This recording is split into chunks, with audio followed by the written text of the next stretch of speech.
Welcome to the Three Martini Lunch. Grab a stool next to Greg Columbus of Radio America and Jim Garrity of National Review. Three Martinis coming up.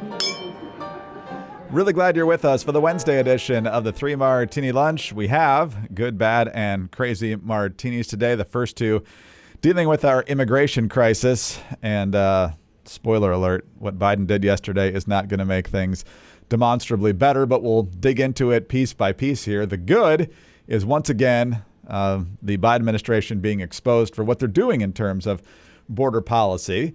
Yesterday, Attorney General Merrick Garland was testifying before the House Judiciary Committee, and there were lots of intense questioning from the Republican side about a number of topics, from Jack Smith, the prosecution of Trump, and a whole bunch of other stuff. But Chip Roy decided to talk to Merrick Garland, Chip Roy being a Texas congressman, about the problem at the border, and specifically trying to get Garland's reaction to illegals who entered this country and made it through the process at the border, one of whom had his asylum hearing canceled and killed a young woman named Lisbeth Medina. And of course, we all know about the Laken Riley story down in Georgia, who was brutally murdered while she was out for a run. Chip Roy tees it up. What you'll hear next is Merrick Garland trying to tap dance for an answer and Chip Roy having none of it. I say, as the Attorney General and as a human being, that my heart goes out to the families, that these are terrible, terrible events. And I say, secondly, as the Attorney General, the way to stop people like this from coming into the United States is to give more resources to the Border Patrol so that they can prevent it. Mr. Attorney General, no.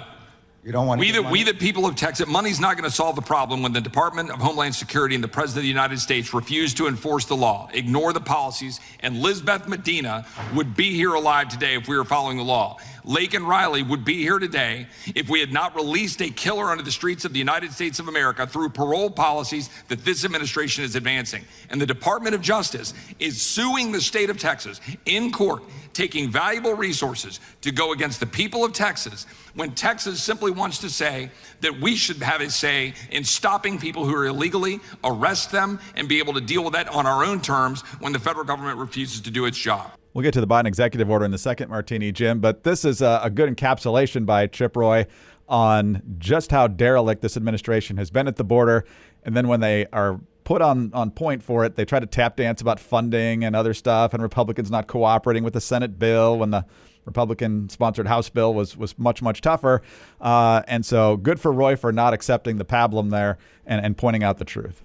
Yeah, and there's going to be some overlap between the first martini and the second martini today. But I was thinking about that exchange, and I was thinking about how the term gaslighting gets thrown around a lot. And it's now kind of used as a synonym for someone saying something I don't like, not necessarily lying or fooling or trying to pull the wool over somebody's eyes. But you think about what this administration has done pretty much since the moment it got into office. The degree to which the message from folks like Homeland Security Secretary Mayorkas was the border is secure, and Kamala Harris telling Chuck Todd the border is secure, when everybody knew that it wasn't. Everybody could see that it wasn't. Everybody, they look at all the people we did encounter at the border. Okay, but that if the number of people you're encountering is going up, it probably means the people you're not encountering and who are sneaking past, and the number of known gotaways is probably going up as well. This is all very reasonable conclusions here. And you see it not just in crime rates, but just in sheer, people encountered. You see it on the number of people who are sitting outside a Home Depot. There's just, you see it in shelters. You see it in every community that works with every charity that works with the migrant community. And look, some of these folks might be terrific folks, but it doesn't change the fact that they've entered the country illegally. And it's been steadily getting worse and worse. And the attitude for a long time was, it's getting better. And now here comes Merrick Garland saying, look, if we had more money.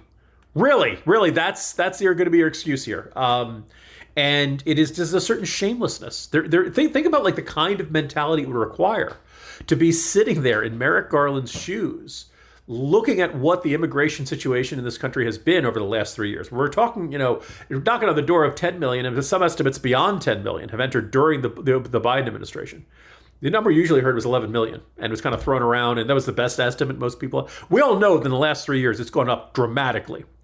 And the attitude is, we can tell people that we've been trying really hard, but we just didn't have the money. If only If only the Biden administration, could persuade congressional Democrats. If only they had some, or if only those tightwads at the Republican Party. By the way, remember when Republicans were tightwads? Yeah, that was But fun. they've never been tightwads on this. This was always the area that here's the check. What do you need to Border Patrol? We will happily provide it to you. The idea of if only we had more money, we'd have a secure border and we wouldn't have this illegal immigration problem. Just think about the level of arrogance it takes to think I'm going to roll that out and see how that plays. In a panel hearing chaired by House Republicans. Yeah, good luck with that, Mr. Attorney General. No, exactly right. And like you say, this is the importance of winning elections and having a majority.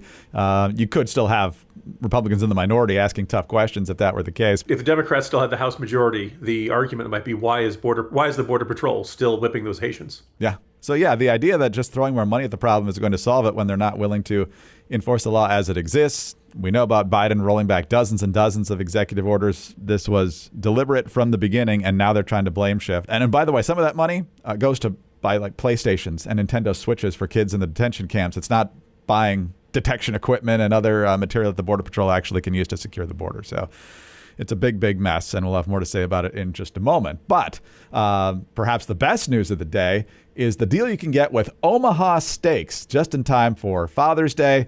There's about a week and a half before Father's Day. You got time to get this in with Omaha Steaks. Visit omahasteaks.com to get the deluxe Father's Day gift for just $89.99. And with that, you will get the Omaha Steaks Butcher's Cut Top Sirloins, juicy boneless pork chops, deli-style gourmet jumbo franks, and the legendary Omaha Steaks burgers, plus 4 additional burgers free. The Columbus family just had the burgers the other night. They are fantastic. First of all, they're really big. They are much bigger than any of the patties you'll ever get at other place where you get a burger. And they got a ton of flavor. My younger daughter, very, very picky with potatoes, for example. She loves Greek potatoes, and she loved the wedge cut fries that come along with the burgers with Omaha Steaks. The steaks are right now defrosting in our fridge. We're having them tonight. I can't wait. Man, this year, show Dad the love with Omaha Steaks. Visit omahasteaks.com to order the deluxe Father's Day gift package with 20 unforgettable entrees plus those 4 free burgers for just $89.99 when you use the promo code Martini. That's omahasteaks.com, promo code Martini. All right, Jim, on to our bad martini now. And yesterday, as expected, Joe Biden came out with his executive order basically saying he's going to take unilateral action to help secure the border because Republicans won't, which is a gigantic lie, as we mentioned in the first martini. The House Republicans passed their bill long before this supposed bipartisan Senate bill got rolling. The Senate Democrats wouldn't touch it. Nothing has passed the Senate, mind you, but somehow it's the Republicans who are holding things up in terms of legislation, not the Democrats. So Biden now allegedly giving himself the power to shut down the border if there are more than 2,500 illegal entries into the U.S. in a week, which is every week. Right now, in the last, I think, month or so, it was averaging 3,800 a day. At the peak late last year when we had over 300,000 in 1 month in December, it was well over 10,000 a day in certain places. So, and that's a day, not a week. And even with this, you've got critics on Capitol Hill, like the Speaker, Mike Johnson, saying the president is basically enshrining invasion-level immigration because you still are now accepting hundreds of thousands of people coming illegally. It's not exactly discouraging it. But if you look deeper into this executive order, Jim, it's a total sham. The House Republicans on the Homeland Security Committee pointing out this little phrase inside the executive order. Any non-citizen might be permitted to enter by the Secretary of Homeland Security, that's Mayorkas, based on the totality of the circumstances, including consideration of significant law enforcement, officer and public safety, urgent humanitarian and public health interests at the time of the entry or encounter that warranted permitting the non-citizen to enter. But it doesn't end there. Allie Bradley from News Nation, who does a really good job reporting on the border, says this on Twitter. In an internal memo to ICE, the Enforcement and Removal Operations Executive Associate Director says that Customs and Border Protection and ERO, Enforcement and Removal Operations, will not question illegal immigrants who cross the southern border and are processed for expedited removal while the limitation is in effect regarding their fear of return. Quote, if a non-citizen subject to the presidential proclamation is processed for expedited removal and manifests fear or an intention to apply for asylum or related protection while detained in ICE custody, the non-citizen must be referred to U.S. Citizenship and Immigration Services. So again, just like many of these folks have been coached to do, come to the border, claim that you're claiming asylum, then they have to put you in the process. So as long as you keep doing that, they're not going to kick you out, which, as Ellie Bradley says, one source says, quote, in other words, nothing has changed. So the editors of National Review have an editorial, the headline, Biden is blowing smoke on the border. By the way, I'm very frustrated because my understanding is that the White House has a no smoking policy. But they make the observation, like, it's easy to forget that the speed of the news cycle is January, that Joe Biden was saying, I've done all I can do, just give me the power, insisting that he needed Congress to pass a bill. What happened to that? Oh, it turns out I looked under the couch cushion. It turns out I do have the power. Very much like, He-Man shouting in front of Castle Grayskull. I have the power. I can do this. And the other thing which jumped out at me about the coverage of this, first of all, I saw an AP headline, how the president's new executive order immigration is supposed to work. Boy, that's reassuring. Not even the Associated Press can muster the credulousness. Oh, this is going to cut down on illegal immigration. This is going to work out exactly the way Biden is telling you to. But the other thing was the headline over in Politico, which the headline is Biden's border gambit draws critics. Well, the first kind of red flag there is that they're referring to it as a gambit. Now, it's not just one of the X-Men people. That is, I looked up the dictionary definition. A gambit is a strategic move, often in chess, but also in politics or business, where a player sacrifices something up front for a future gain. Now, that is basically saying this is not a good faith gesture. This is not a good faith. This is not a genuine desire on the part of Biden. This is something he's trying to do to change perceptions of him on the issue of the border and the issue of illegal immigration before the election in November. Throughout polling, pick your pollster, pick your time over the last 3 years, the issue that Biden does worst on is usually the border and illegal immigration. Generally, approval rating, like sometimes it's down to the 20s, right? And Biden's usual overall job approval rating is usually in the upper 30s, sometimes into the low 40s. Been there for a long time. Really, it's been, more bad news than good since the Afghanistan withdrawal. So this has been a long simmering problem for the administration. And now, 5 months before Election Day, all of a sudden, we got to do something about it. Quick, let's do this. Like I don't begrudge them referring to it as a gambit. I think that is an accurate description of it. But also, it draws critics. Hey, Greg, guess which critics happen to get quieted and put front and center in the Politico newsletter? The left. Correct. It is not... it's not Mark Krikorian, the Center for Immigration Studies, saying this isn't going far enough. It's not anybody else in Capitol Hill saying this is window dressing. This doesn't really actually restrict the number of people who come into the country and all that stuff. No. It's the pro-migrants, right? It's not illegal immigrants. Those words are bad. I mean, we cannot acknowledge that people who have broken the law have done something illegal because it might hurt their self-esteem, apparently. We want them to feel good about breaking the laws of this country as they come here. And it just kind of says something. It's controversial. It could alienate voters. Never mind the large majority of Americans that Biden has alienated by not having a strict enforcement policy at the border and not building up border defenses and immediately stopping border construction wall and every other decision that's been made on no, none of that's controversial. No. It's only now when Biden says, I'm finally going to get around to enforcing the law that's been on the books the whole time and that my administration has been really lackadaisical about. Now he's done something controversial. It kind of tells you a great deal, I think, about the mindset of those who are writing one of those other newsletters written here in Washington. Yes, exactly. I mean, all he wants is to be able to show up in Chicago, and assuming the United Center's not on fire by the time he gives his speech on that Thursday night. We don't joke about fires in Chicago, Greg. This is O'Leary's cow. 1871. This is O'Leary's cow. The soccer team. Yes. I won't make any Bears jokes, and now the DNC. Those the worst four. No, you know what? And what's his name is your new quarterback's going to be Enfuego, as I used to say on SportsCenter. Exactly. Yeah, the past few years have been a dumpster fire for the Chicago Bears, so that's the closest we can come with that. But he just wants to be able to sport a lower number and claim that he's doing something about it, even though that lower number will still be exponentially higher than what the number was when he took office.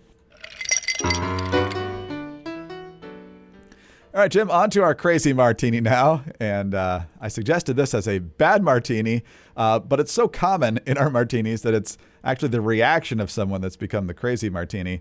I know a lot of our listeners will be shocked to hear that both Republican and Democratic lawmakers and staffers interviewed by the Wall Street Journal suggested that President Biden might be slipping cognitively. So brace yourself for that. And the New York Post, with the summaries here, says that Biden's cognitive decline has become obvious and concerning to several high-ranking congressional lawmakers, which describes how the 81-year-old commander-in-chief increasingly relies on cheat sheets in meetings and at times has closed his eyes for so long that people wondered if he had drifted off. Some of the more than 45 Republican and Democratic lawmakers and staffers interviewed by the Wall Street Journal also described a president who spoke so softly during meetings that participants struggled to understand him.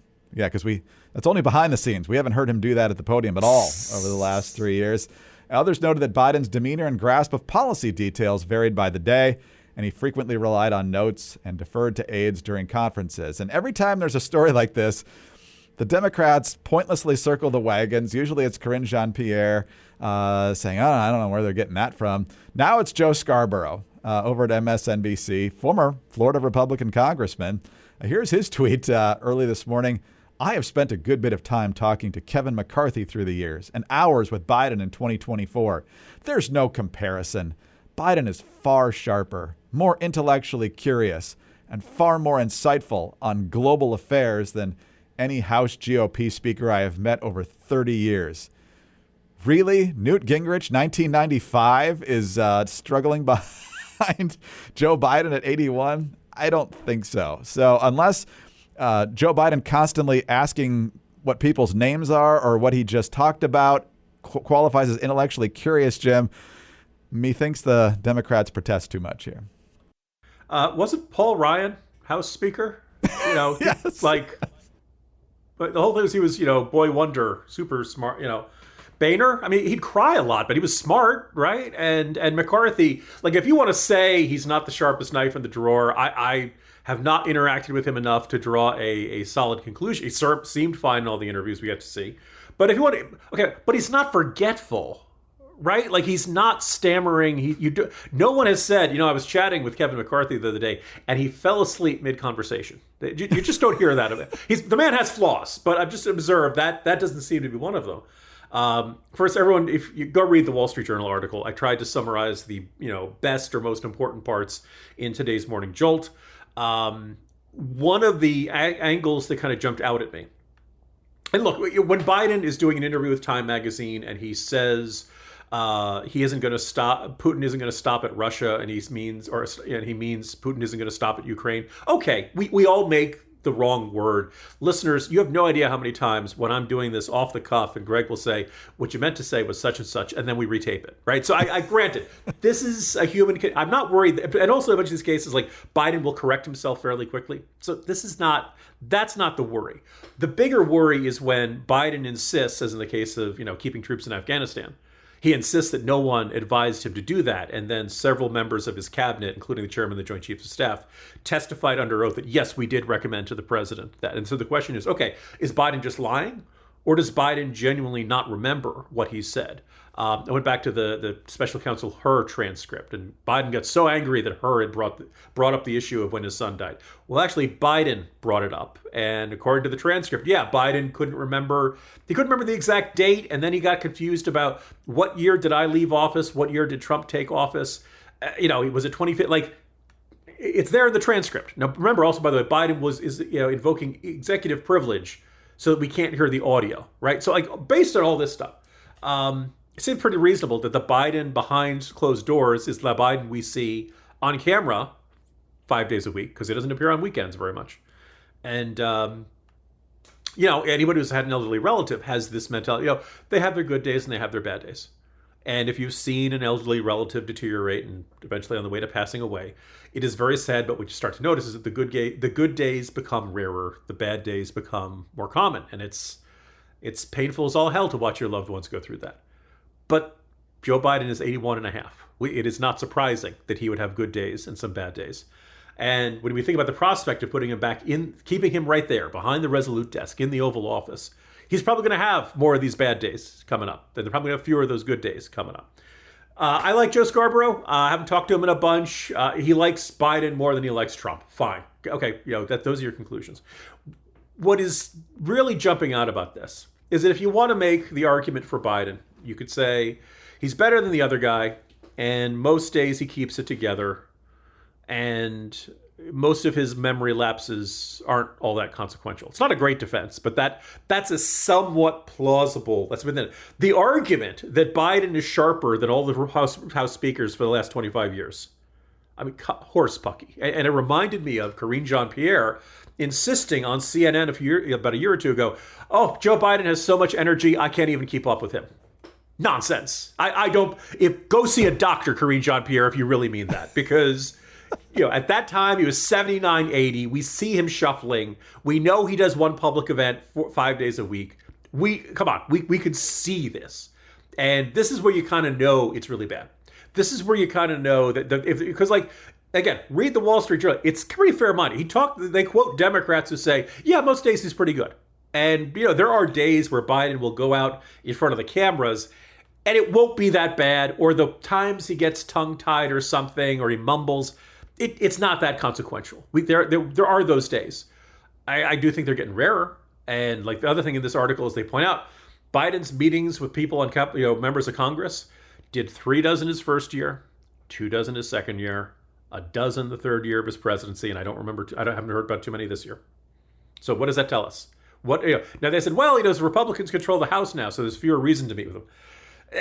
Okay, I just have a hard time believing that's the only reason. I think he's, we see the president probably about an hour a day on weekdays.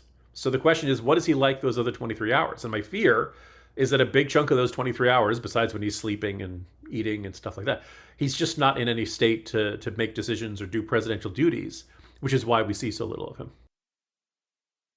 Jim, we've mentioned this before, but Joe Biden circa 1980 wouldn't hold an intellectual candle to any Speaker of the House in that time. So I'm not sure that his mental acuity is your most convincing argument.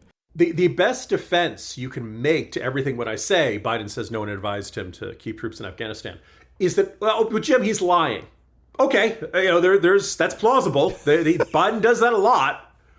But I just, I think when Biden says he used to be a truck driver, I think he genuinely believes it. I think these are not, BSing tall tales. I don't think Biden can distinguish what actually happened and the way he wishes they had happened, which is why he, was arrested seeing Nelson Mandela, and he was arrested protesting for civil rights. And I'm sure he punched out Corn Pop and every other, great story of his. He's always the hero of every story. He shoved around Vladimir Putin when there was just the two of them around in Moscow. Yep. I'm sure that's exactly how it went down, Grandpa. I think it was Ben Shapiro on Twitter the other day who said that if in fact these debates happen and Biden is, Trump lets Biden talk because the more he talks, the worse he gets as time goes on. And if Biden ever gets to that point, like he does in so many public statements where he starts to tell a story and then loses track and just says anyway, and then moves back to the speech, that Trump should just say, no, please continue. No. I'm riveted. Please continue, Joe. Tell me how it was you and Corn Pop taking on the Klan to save Martin Luther King. I don't know if Trump will have that kind of restraint, but we will see. We will see. We have a presidential debate in 3 weeks. That's crazy. Anyway, Jim, if it happens. Jim, have a great day, and I'll see you tomorrow. See you tomorrow, Greg. Jim Garrity, National Review. I'm Greg Corombos of Radio America. Thanks for being with us today. Please subscribe to the podcast if you don't already, and tell your friends about us as well. Thanks also for your 5-star ratings and your kind reviews. Please keep those coming. Get us on your home devices. All you have to say is play 3 Martini Lunch Podcast. Follow us both on X. He's at Jim Garrity. I'm at Dateline_DC. Have a terrific Wednesday. Please join us on Thursday for the next 3 Martini Lunch.